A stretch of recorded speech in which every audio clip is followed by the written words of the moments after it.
the Consulting Club. I want to welcome our fellow alumni, Logan. He graduated in 2017 and majored in government and legal studies. Post-graduation, Logan worked for Booz Allen Hamilton in Saudi Arabia as a management consultant for the Royal Armed Forces of Saudi Arabia. There he specialized in organizational design and strategy. And after 2 years, Logan transitioned to Stonewater Partners, where he worked in payments and telecom consulting in Malaysia. Now Logan works for Visa in San Francisco. And this is a great opportunity to learn more about Logan's career path, his insight into what it's like to work for different consulting firms abroad, and life as an international consultant. So without further ado, please welcome Logan. Everyone, nice to see you all. Thanks for having me. All right, so the way we're going to run this, I'm just going to ask 4 questions, and then I'm just to kind of warm things up and kind of get your wheels turning on what else you might want to ask. And again, like I said in my email yesterday, it can be as detailed as something about work tasks. It can be something more general about career pathways, or it can be something specific to what's going on for you, like case prep. So I'm going to kick it off with, what started your interest in consulting? Just give us a little overview. That's a great question. So for me, when I was a senior, or I guess when I was a junior, I had absolutely no idea what I wanted to do, and honestly had put no thought into it whatsoever up until about the first week of senior year, when we had our all senior career counseling meeting, where they pretty much said, start looking for a job. And if you want to be in consulting or finance, it's already too late. And I said, well, hold on, wait a minute. What is consulting? So I spent the next couple of weeks doing what a lot of you, I'm sure, are doing: case prep, research, networking, and trying to sort of get my head around what it was. And what I liked about it, in large part, seemed like sort of the liberal arts of the business world. There are a lot of different topics you get exposed to. That seemed kind of cool, coming from Bowdoin. Then obviously there's the prestige, the credential of being a consultant, having that on your resume. It seems like a good passport to do whatever I wanted to do after, once I finally did figure it out, which I still haven't.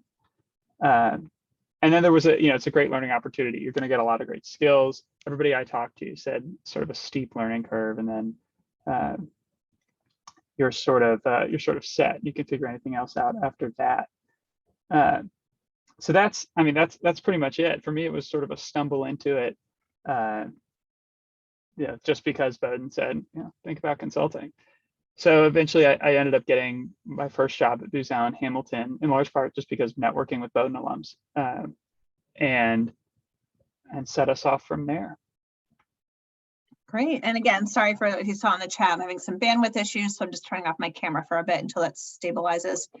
So what does your daily work look like as a consultant? Now, let's keep it all in mind now. You're no longer, that's not your title anymore, but you did this for years and years before you went to Visa. So kind of tell us a little bit more about daily work as a consultant.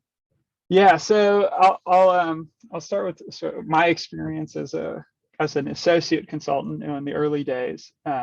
And to be honest, the first few years in consulting, probably the first 2 at least, it's a lot of grunt work. It's a lot of data collection, data compilation, data analysis. So data collection, you're doing primary research, so interviewing clients, interviewing subject matter experts, just getting on the phone or getting face-to-face with people and asking pressing questions that make them uncomfortable, see what they know. And then you're doing a lot of secondary research, just sort of desktop research, what we all do every day at school and work. Consulting is basically half Googling stuff. I mean, in practice, when you're associate consultant, that's most of what you're doing, is getting asked a question you don't know the answer to and Googling it, and then pretending you knew it all along. Then, once you've done all your research as an associate consultant, you're going to be doing a lot of data compilation. So you're going to be doing data entry into Excel. You're going to be throwing information, quotes, insights up on PowerPoint slides, and sending them off to a manager. So, you're not necessarily going to be doing the big problem solving, the big strategy thinking right away. That comes a little bit later. But you will end up doing some data analysis. So starting to put together your insights, flagging what's important about the data that you've gathered, starting to think about how you might be able to solve the client's problem, whatever it may be.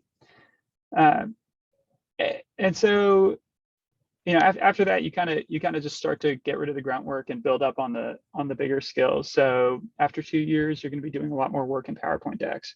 So you can actually be storyboarding and building out the research based, building out the deck based on the research that your associates did. You sort of have 1 or 2 associates under you.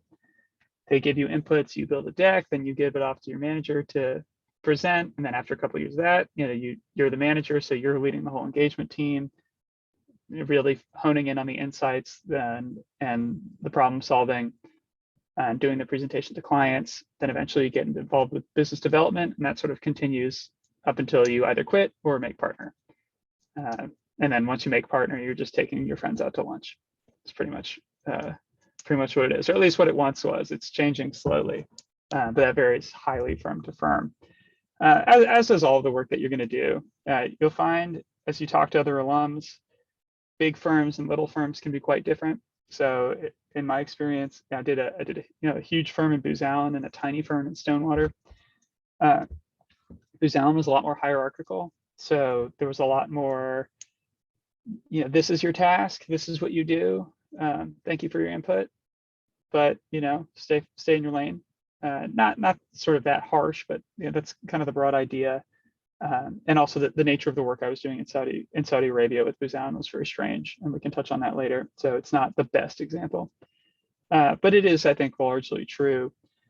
And then, smaller firms, you're going to have to be involved in everything. The second I started in Malaysia, my first assignment was to write a proposal for a client. Like, 6 hours after getting off the plane, the new boss said, "Okay, I need you to write a proposal. It's due tomorrow, or it's due at the end of this week." So you just get the exposure right away because they need it. If you're at a small firm, they need bodies, and you're going to get a lot of responsibility. Sort of the middle ground, I've heard, I didn't work for them, but from what I know, obviously MBB is a great target to shoot for if you really want to get into consulting, and they're going to give you a pretty well-rounded experience. You can have a lot of responsibility, and it's going to be somewhat hierarchical, but it's not going to be really either extreme that I experienced. So sort of in any event, no matter where you are, your day-to-day in consulting looks like pretending you know what you're doing. My aunt was in consulting in the 90s, and when I started, she gave me the advice of you're going to wake up every day thinking, "Oh my God, today is the day they're going to find out I don't know what I'm doing." And if you ever do wake up and realize you do know what you're doing, that's when it's time to quit, because it's not interesting anymore. So, yeah, I mean, starts off data analysis, data collection, then more PowerPoint, then some business development, and then until your partner, you quit. That's pretty much the day-to-day of a consultant. Okay, let's talk more about U.S. versus the sort of various international experiences. So when you first started at Booz Allen, you were in the U.S. before giving this opportunity to go.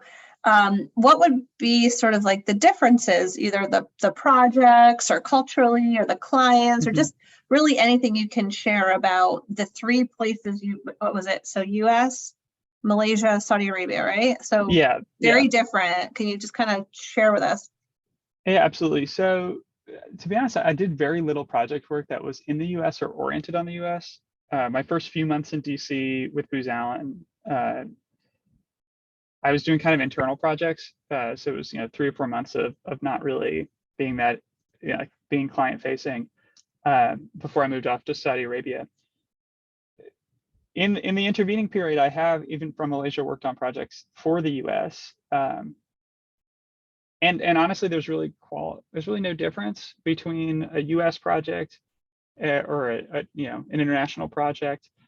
Everywhere is sort of the same from a business perspective. Everywhere is sort of the same. Everywhere is going to have, a peer-to-peer money transfer service. Everywhere has a ride-hailing app. Everywhere is trying to, market e-cigarettes to kids. Like they're all doing the same kinds of consulting projects in every country. So you're not really going to find that much variety in that respect. Where it gets interesting is where you happen to be, and if you're actually working with people from other countries. So, culturally, obviously, there's big differences all around the world. When I was working for in Saudi Arabia, my clients would show up to the office at 10 o'clock. They would take an hour for lunch and 30 minutes for prayer, and they would go home at 2. And they expected us to move absolute mountains with no support and no help from them. They just kind of wanted to see the results produced out of thin air, and that's pretty typical for the region. It's really a culture of pay someone else to do it for me, and I don't want to have to see how the sausage is made. So that was fascinating. Made it really challenging. And then you get somewhere like Indonesia, where I did a lot of work when I was based out of Malaysia, and it's pretty approachable, generally sort of Western working style. But then broadly work culture, people really shy away from confrontation. So you can think like, if you've ever seen the movie Office Space, the consultants joke about, well, we just stopped paying him and we're going to wait until he notices. That's very much the Indonesian style. Just good luck. Like, we don't want to tell you you're fired. Just stop coming, please. So there's like that kind of cultural difference. That's going to be different no matter where you go. And that's really the exciting part, I think, of being an international business is those quirks. Or working in Malaysia or like with Singaporean clients, they're really intense. You go just across the border from Malaysia, which is pretty laid back, into Singapore, and there's no such thing as laid back anymore. It's a 6 a.m. to 10 p.m. kind of work culture in Singapore, whereas that is just not the case in the rest of the region. So I think, it really just sort of depends on where you are. For me, there were some huge differences. Obviously, Saudi Arabia is dramatic. It was a wild place to work. The rest of the world is kind of pretty tame. There are a few places, and I'm sure you could all guess where they are, where you're going to have a hard time. But everywhere else is pretty easy. The other thing that I'll caution, if you do think, and we can dive more into questions about international life later. If you do want to get into international projects, beware that time zones are going to be a very big part of your life. I had to take a lot of meetings at 3 a.m. from wherever I was. I last summer, right before I moved, I started at Visa, my last project with Stonewater Partners. I was back in the U.S. and I took a 4 a.m. meeting in Las Vegas because I was just on a road trip. But there was no, it was a Wednesday. There was no negotiating. I had to be on it. I was leading the call, doing a client readout, and had to get up at 4 or 3:30 in the morning to prep. Because the client's time zone is always going to be the one that they schedule in. So if you're working East Coast hours for an Asian client, you're going to be working burning the midnight oil every time. So something to think about. If you don't like waking up early or being up late, international life might not be for you. But we can talk more about those specifics in the Q&A part. Perfect.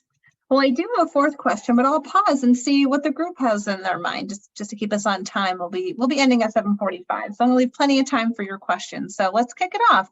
Type in the chat, raise your virtual or real hand, and we'll get some questions. Lance, go for it. Yeah, thank you. I just wanted to learn a little bit more about the kind of work you were doing in Saudi Arabia. Because you said it says in your LinkedIn you were a military consultant. Yeah. Or you were doing foreign military consulting. Like, what does that entail? Yeah. I'm just interested to learn about that. There's a short answer and a long answer. I'll start into the long answer, and then depending on how much the group is familiar with the structure, with military structures, I can jump to the short one. So long answer is in 1984, the United States invaded Grenada, and what happened was we found out that the various services of the U.S. Armed Forces did not work very, very well together. They didn't coordinate, and they didn't call each other. The Navy didn't call the Army, didn't call the Air Force to say what they were all doing. Led to a lot of issues. So we have the United States invading a small Caribbean island and totally blundering it. They did eventually win, but was ridiculous. Flash forward to about 1989, I think, Congress passes something called the Goldwater-Nichols Act, which forced all of the services to work together in what's called a joint warfighting operation. And that established the functions that we now know today as the Joint Chiefs of Staff and the combatant commands. So that's, committees of military leaders who coordinate action in wartime, and changed over the function of the Army, the Navy, the Air Force, the Marine Corps, et cetera, from operate, so from actually leading wartime operations in the field, like was the case in World War II, to a generate function, which means the Army's only job is to pump out soldiers and maintain equipment. Then you have the combatant commands that say, okay, Army, we need soldiers and equipment so we can go fight the war. And that's made up of a committee of everybody. So there's coordination.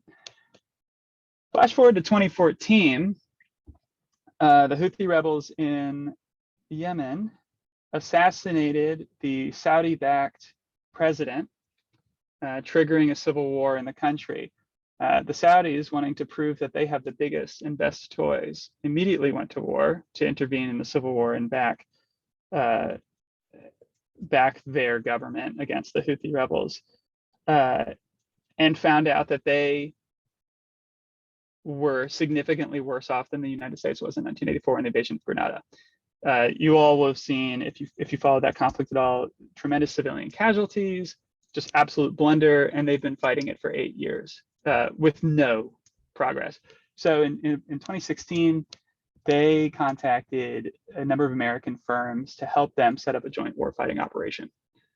Basically what we did in the United States in the 80s, they wanted, and really was one combatant command. So my client was the newly formed, and when I say newly formed, I mean I sat in the first meeting of it ever, the newly formed Joint Forces Command of Saudi Arabia. So I was helping these Saudi generals and admirals who were to be the tip of the spear, leading the warfighting operations in Yemen, set up their organization. So we brought it from a 10-person conference room table of generals and admirals from different services to about a 550-person coordinating function to actually run the war in a joint way. Day to day, what that meant was I was sitting in an office building in Saudi Arabia, talking to these generals and admirals and about what they needed to do and what their jobs were, writing out job descriptions, doing research on comparative, other government structures. So the US system doesn't work for everybody. So we did a lot of benchmarking with Turkey, with Iran, although we didn't tell them we were benchmarking with Iran because they would not have liked that. Israel, regional forces. So otherwise basic consulting day to day, but that was the nature of the work, if that answers your question. Wow. Talk about impact, huh? Yeah, I got spoiled. That was sort of my first big project. And wow. That's a wild story. Okay. All right. What other questions?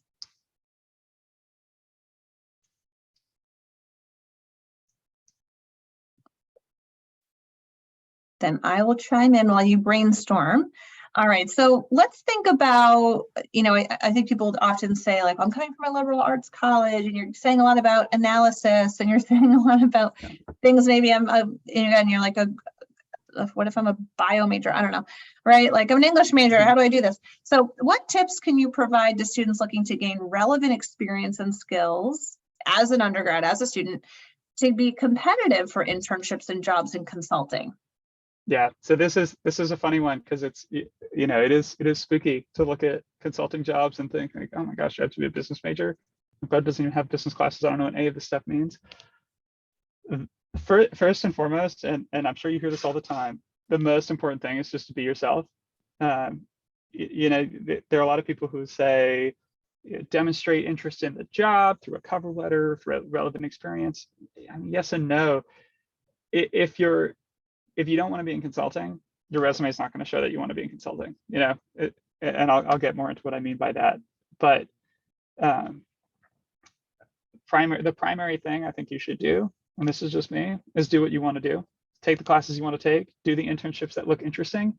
And then when you apply to consulting and you show that you're a varied and interested person, interesting and interested person, it's going to show clear that you're a value to hire. They don't want somebody who has memorized case in point, took every econ class and hated it because they always dreamed of being a consultant for whatever reason. Nobody wants to hire that guy. Nobody wants to hang out with that guy.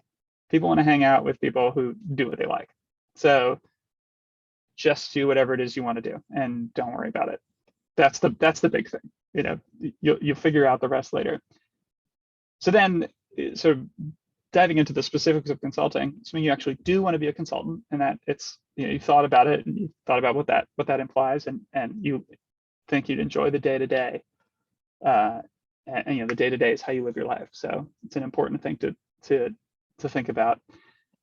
There's 3 skills like concrete skills I can recommend. The first you all have by virtue of going to Bowdoin College, critical thinking skills. You're good. Don't worry about that. That is huge. Just having the Bowdoin stamp on your resume is going to get you in the door every time, because they know you're in liberal arts. They know you can think. They know you can write. They know you're not dumb. Second, Excel. This is one that's going to be missing for a lot of people. Just get on Khan Academy and take an intro to Excel course. You know, learn how to do VLOOKUPs, learn how to do pivot tables. That will really set you apart in a way that kind of shocked me. I did not do that, and I had a really hard time accordingly. But when I would interview candidates, especially at Stonewater, and we would give them a PowerPoint test or an Excel test, it's so clear who has never picked up the platform before. And saving your boss the first 3 weeks of teaching you how to do a pivot table is going to be enough to push you over the edge to get hired. I mean, it really is. So just learn how to do it, however you feel, you know, is best for you. And then the last one is PowerPoint.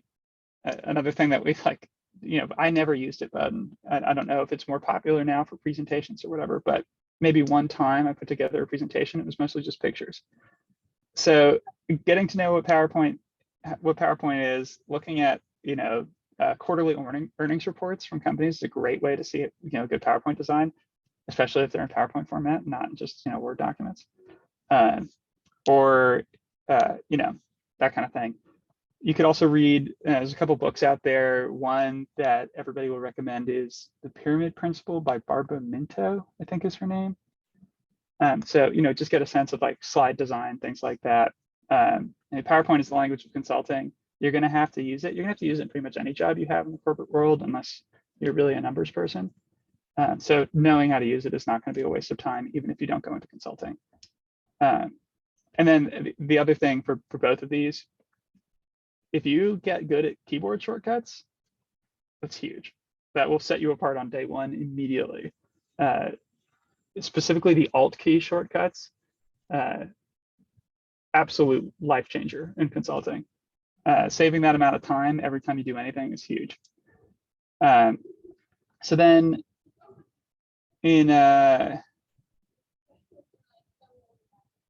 so just to sum up,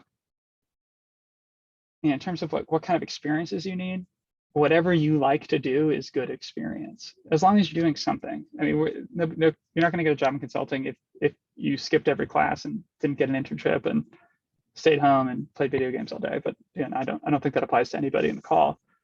You know, if you like econ and math, great, do econ and math. Don't do it just so you can get the job. Do it because you enjoy it, and then you'll get the job. If you like bio, cool. I can't tell you how many consultants focus on biology.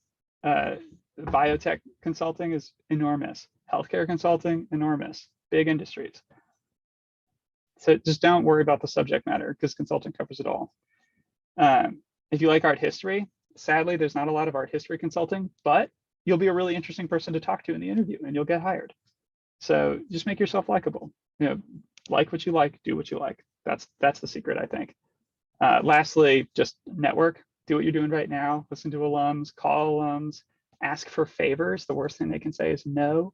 You know, ask for a referral. That it's most of the time you get a referral bonus. So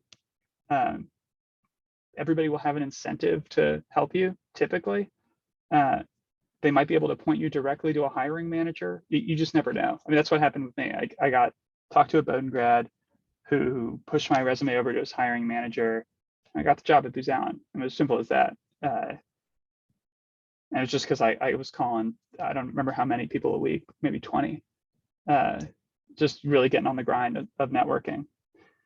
It's spooky and it's awkward, but it's really worthwhile. So those are my skills, experiences, I love resume that. builders.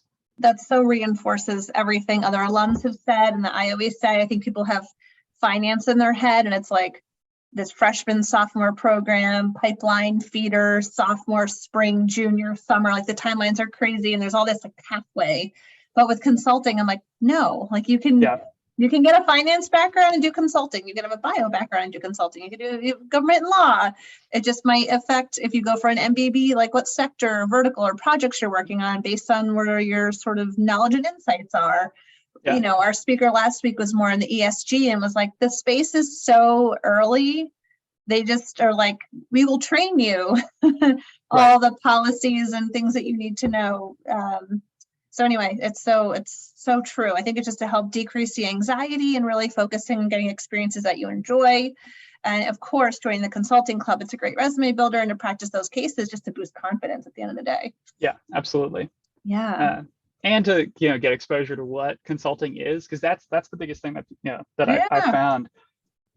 You when you interview a candidate who visibly doesn't like cases, it's all I can think is, what are you doing? Why are you wasting my time? Why are you wasting your time? Don't be a consultant.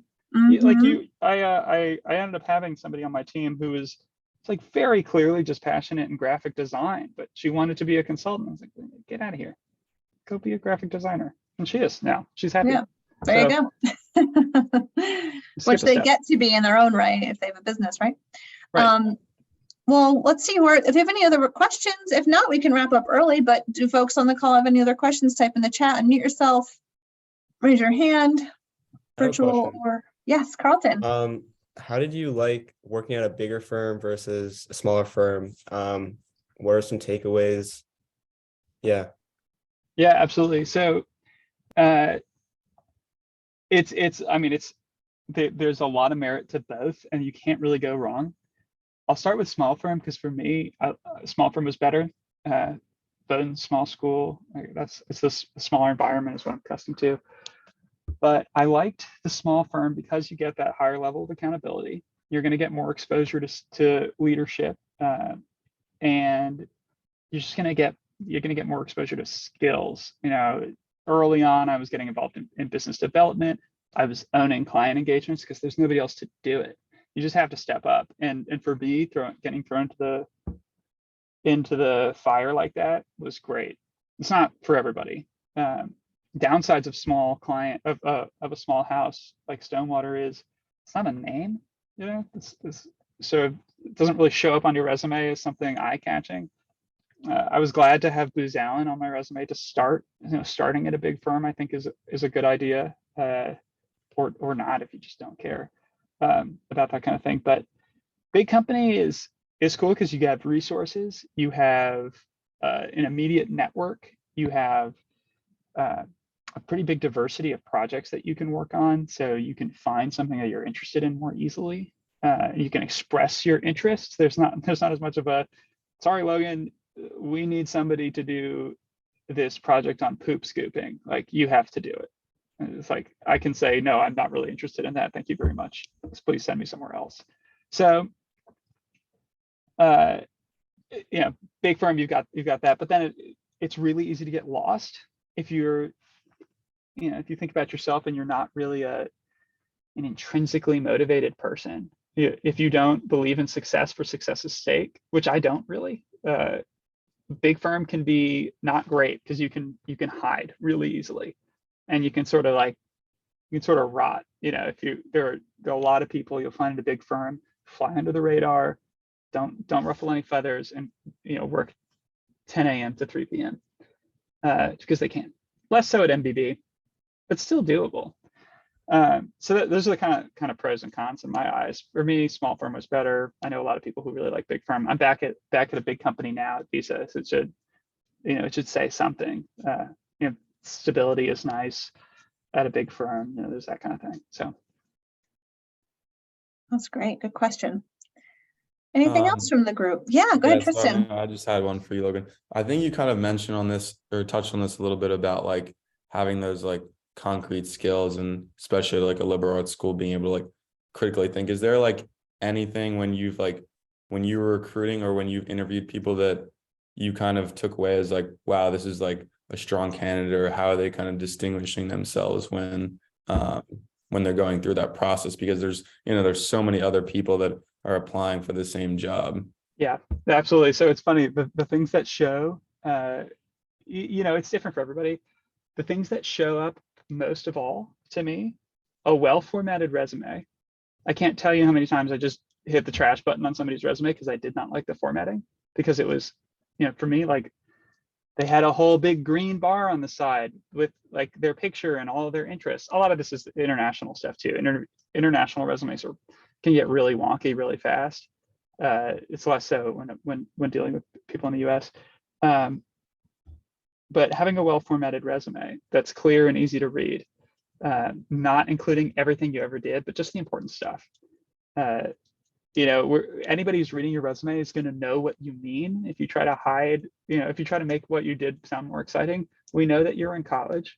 We know that your summer internship might not have been the most rigorous thing, but we also know it means you got experience. So don't try to sugarcoat it too much. Have it well formatted. That's one. Just clean experience, and being able to speak to each thing. And you do a lot of that in your cover letter. Cover letters are important for your first job, I think. The other thing is that you showed up practiced.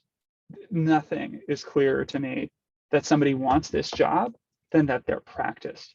And some people say, well, I don't, I get anxious in interviews. Doesn't matter. You can say an anxious person who's practiced versus an anxious person who didn't. An anxious person who's practiced is going to show better than the most confident person in the world who's just shown up for the first time. Practice your cases. Go Google top 30 most common interview questions and write down 3 answers for each. That kind of stuff, and read them over. It really makes a difference. Otherwise, it's at the undergraduate level. It's just showing that you're an interesting person who's competent, and that'll come through a Bowdoin education, your resume, and showing that you practice for the interview. I love that. I've been doing mock interviews for well over a decade now, and I know exactly what you're talking about. You'd be surprised. Yeah. Yeah, it was pretty shocking. The first, when I started interviewing people, the difference is astounding. Yeah. Yep. You can tell the difference between nerves and preparedness. They're different. Right. That's a great question, Tristan. Yeah. So like how to stand apart. I love that. What else from the group as we wind down our time today? Lingering questions? Oh, I had another one if that's cool. Please. Yeah, so I was just kind of going on a different tangent. Like you said that you worked in DC for a couple of months, but then transitioned like international. Like what was kind of the reason for that? Or like what was kind of like your favorite or kind of least favorite aspects of moving to a completely new country outside the US? Because that seems a little bit like crazy to me, at least from up here at Bowdoin. Yeah, absolutely. So the reason for it is unusual, and I'll extend the offer to you all and to any Bowdoin students. If you want to know more specifically about what it's like to be an expat, feel free to reach out. I think Vicky has my contact information, so we can have a further a more detailed discussion on it anytime. But basically, what happened was I was working in DC. And my boss's boss called me one day and said, "Hey, Logan, can you move to Saudi Arabia?" And I said, "What?" And she said, "I needed a yes or no right now. Can you move to Saudi Arabia?" And I said, "Yes." And the whole conversation was about 15 seconds.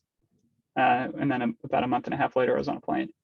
So it was really happenstance for me. I just saw an open door and I ran through it.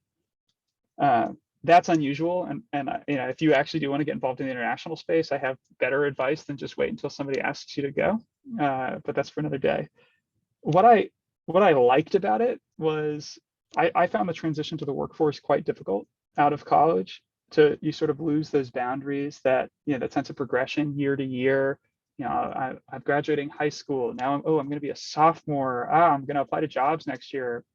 you have those milestones to look forward to. You step out of college and you look down the 40 years of career abyss that you've got in front of you. And for me, that was really hard. So I found the adventure quite appealing. Saudi Arabia was a really interesting place. What I didn't like was being super far away from home. Time zones are a killer, like I mentioned before. Trying to keep in touch with family, trying to keep in touch with friends, missing out on what friends were doing. Everybody lives a life without you when you're gone. So that was pretty difficult. But all in all, it was just so worth it. So 10 out of 10 would recommend. Love it. Any other questions? For those of you still on the call, I put Logan's email in the chat. Logan, if people are watching this after the fact, like something popped up and they couldn't come, but they're watching the recording, what's a good way to get in touch? LinkedIn or alumni? Just email me directly. Email. Okay. Yeah, or LinkedIn, but I don't check LinkedIn that often. But you can just email me. I'll get back to you pretty quickly. Beautiful. Yeah. Anything else, folks? All right, we're going to wrap us up then. Logan, thank you so much for your time. This was such great insights. It just reinforces sort of next steps, right? Like you're on the right path. There's no, the gray is always elusive, but it's also just reassuring. So that's helpful. Right. And then to gain that insight into the type of projects you worked on. And I love that idea of like, I didn't advocate for myself to get this. That happened to me when I worked at State Street. And they're like, do you want to go to India and do this like we're going to outsource these domestic equity funds. Do you want to go? And I was like, sure. Yeah. And it was cool, but I was like 23 and it was awesome. But you don't just always have that. You kind of have to advocate or work for it or do these things. So that intentionality should be there once in the role, but leading up to this point, it's okay to explore. It's okay to have more, if consulting's on your radar and other stuff, that's great. Have two different resumes, go for those paths and see how it shakes out. But consulting's there for you. It's not this like elusive, scary thing. It's a great pathway, and your stories have definitely helped inform that for us today. So thank you so much, Logan. Yeah, absolutely. Thank you all for joining and hearing what I have to say. Hope you all have a great school year. Have some fun. Don't work too hard. Yeah, and have a nice break, everyone, next week. Well deserved for all of us. Have a nice holiday.